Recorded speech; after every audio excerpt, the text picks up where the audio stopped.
Olá, eu me chamo Roger Couto. No grupo também estão presentes o Mauro Schmidt e o Lorenzo Simonetti, que falarão posteriormente. Vamos começar pelo básico. O que exatamente é a camada de enlace? Como o slide nos diz, ela é a base invisível para a comunicação entre dispositivos fisicamente adjacentes. A camada de enlace, ela não se preocupa com a rota de ponta a ponta através da internet. Ela se preocupa em levar os dados de um nó para o nó mais próximo na rede. Pense nela como o elo de uma corrente que conecta seu notebook ao roteador Wi-Fi, ou seu computador de mesa ao switch de mesa local. O principal objetivo dela, como diz o subtítulo, é gerenciar os fundamentos da comunicação entre nós adjacentes. Para fazer isso, a camada 2 pega os pacotes de dados vindos da camada de rede, que é a camada 3, e prepara para a transmissão física, camada 1. Ela vai garantir que essa entrega seja confiável. E como que ela faz isso? Através de dois pilares principais: seus serviços essenciais e seus mecanismos de endereçamento, que é o endereço MAC. Para que essa comunicação confiável aconteça, a camada de enlace precisa executar três tarefas críticas. As três funções fundamentais que garantem essa transferência confiável de dados é o enquadramento, framing. A camada de enlace, ela não envia apenas os dados puros, ela os encapsula ou enquadra, dá para dizer assim. Como a imagem à esquerda sugere, ela adiciona um cabeçalho, um header e um trailer aos seus dados. O cabeçalho ele é vital, é aqui que encontramos os endereços MAC de origem e de destino. O endereço MAC é o endereço físico, a impressão digital da placa de rede. É assim que um switch sabe exatamente para qual porta enviar os dados, ou como o roteador sabe de qual dispositivo veio a solicitação. O outro pilar é a detecção de erros.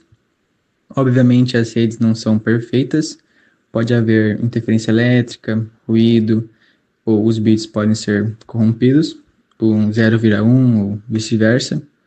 A camada de enlace usa uma técnica chamada CRC, que de forma simples, o remetente faz um cálculo matemático sobre os dados e anexa esse resultado no trailer.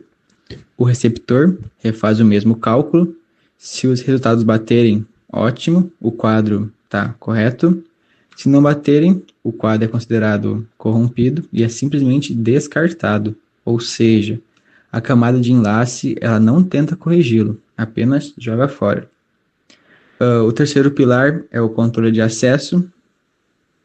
Por fim, podemos exemplificar, pensa uma sala de aula, onde todos querem falar ao mesmo tempo. Se vários dispositivos na mesma rede, geralmente Wi-Fi ou redes cabeadas mais antigas, tentarem transmitir ao mesmo tempo, vamos ter uma colisão, ou seja, os dados se misturam e se perdem. O controle de acesso é um conjunto de regras que coordena quem pode transmitir e quando, para evitar, uma palavra importante, ou gerenciar essas colisões. A gente vai ter dois tipos de controle de acesso ao meio, MAC, né? Vamos ter dois tipos. Vamos ter o CSMA/CD e o CSMA/CA. Fala sobre cada um.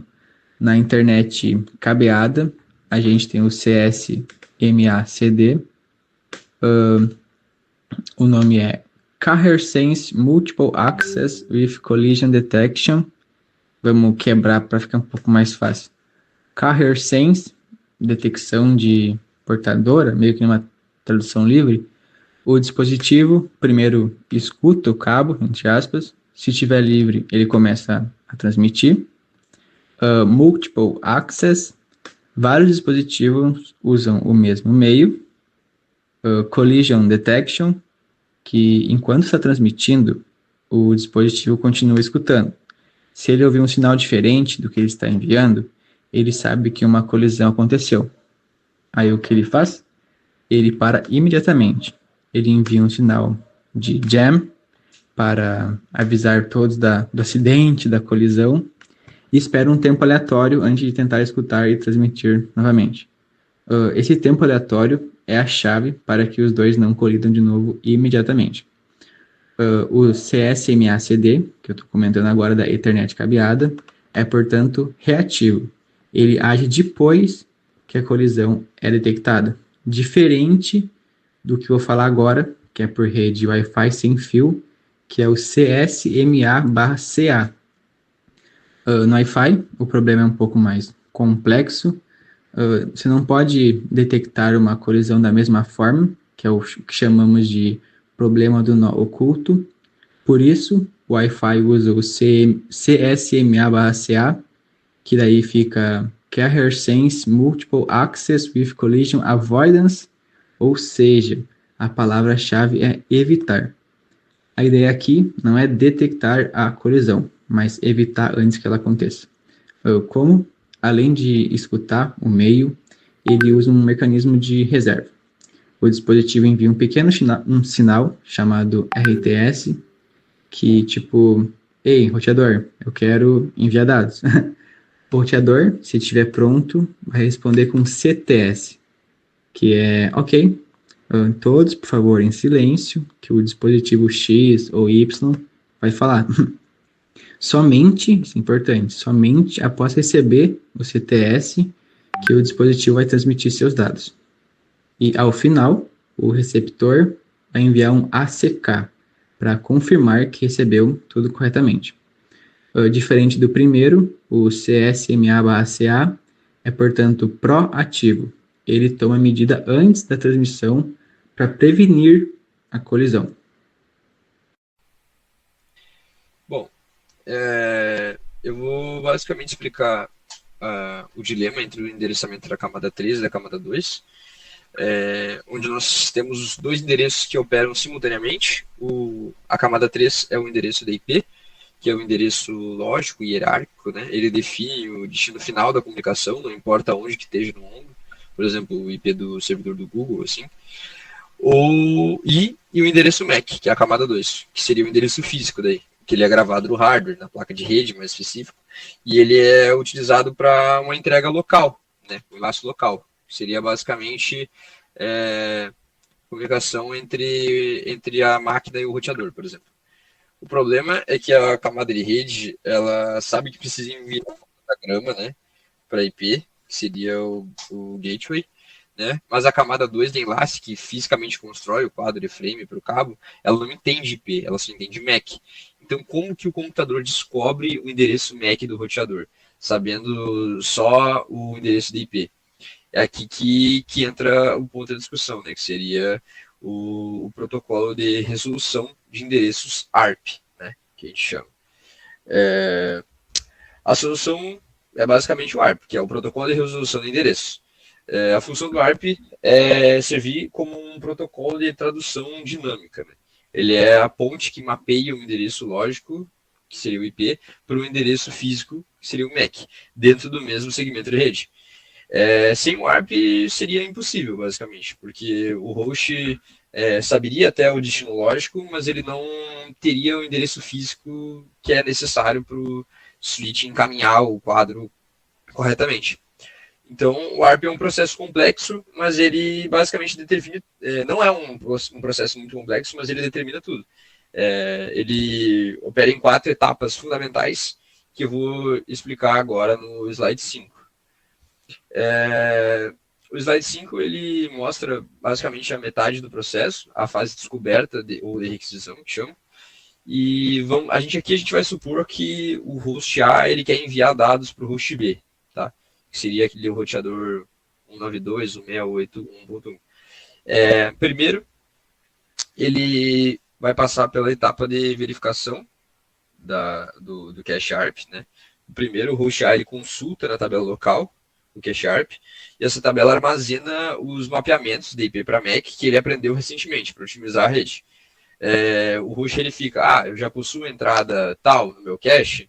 Se sim, ele usa o MAC armazenado e o processo ARP termina ali, basicamente. O quadro é enviado. Se não, se a entrada não existe ou expirou, ele precisa descobrir ativamente. Então, a próxima etapa seria a requisição do ARP, né? Seria, a gente chama de broadcast. Para descobrir o MAC, o host A ele envia a requisição ARP, que seria ARP request. Como ele não sabe, né, que na rede tem aquele IP, ele precisa perguntar para todos. Então ele constrói um quadro especial usando o endereço do MAC de destino, que seria aquele F para F. Esse é o endereço do broadcast da camada 2. Aí a mensagem enviada para todos no segmento de rede é basicamente: qual dispositivo nessa rede possui endereço tal? Por favor, responde para esse endereço MAC, que seria o do host A, né? O meu. Então, depois teria a resposta, né? Do processo ARP. Então, aqui no slide 6, a gente consegue ver que tem a requisição em broadcast, ela basicamente recebe por todos os dispositivos na rede local. Então, cada dispositivo analisa a pergunta: esse IP é meu? Se todos os dispositivos não possuem aquele IP, teu computador, tua impressora, etc., ele simplesmente descarta o pacote. Só o dispositivo que possui IP do destino, que seria o roteador, reconhece a requisição. Então, ele prepara uma resposta ARP, que chama ARP Reply. Ela é crucial, né? A resposta não é broadcast, ela é unicast, ela é enviada diretamente para o endereço MAC do host A, nesse caso, que estava na requisição original, e a resposta diz: eu sou endereço de IP tal, e o meu endereço MAC é tal. Né? Então, e por último, ele atualiza, ele faz a atualização do cache, o host A ele recebe uma resposta unicast, e agora ele tem um mapeamento crítico ali, né, de IP para MAC. Ele armazena essa informação no cache ARP para usar no futuro, se precisar.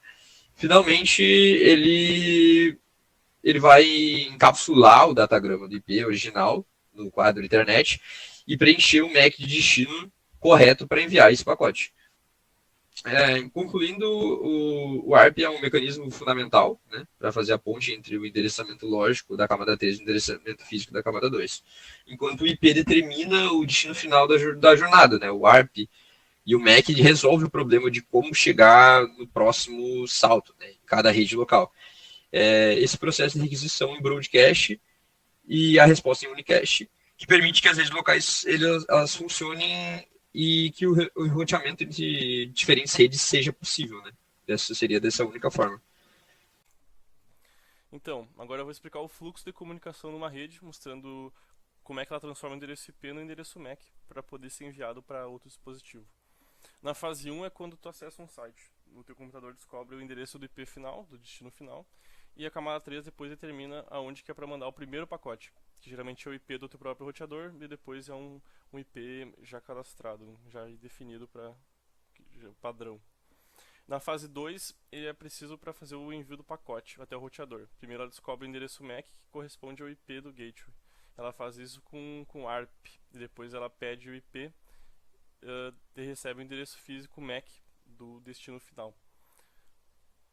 Esse processo depois se repete em cada hop, né, cada transição de roteador para roteador. Esse processo todo se repete para poder fazer com mais maestria. A importância é que isso é a base que permite que qualquer comunicação em rede aconteça, seja possível. Senão, os IPs dos pacotes iam ficar na máquina e não iam para lugar nenhum. No enquadramento, ele pega os bits cru e organiza em um cabeçalho conteúdo, né, transformando em um pacote completo e não só dados avulsos. No compartilhamento, ele decide quem que pode transmitir quando tem vários dispositivos conectados ao mesmo tempo, né, ele faz essa organização. Na confiabilidade, ela usa mecanismos para verificar a integridade do quadro. Né? Ela precisa saber se ele está danificado, se ele está pela metade. Isso vai ser muito importante no futuro, dependendo do tipo de conexão que tu está desejando. E a tradução ele converte, né, de IP para MAC pelo sistema ARP de endereçamento. A camada enlace faz o trabalho pesado, basicamente. Ele garante sempre que os dados consigam viajar de uma máquina para outra, sempre de uma forma confiável.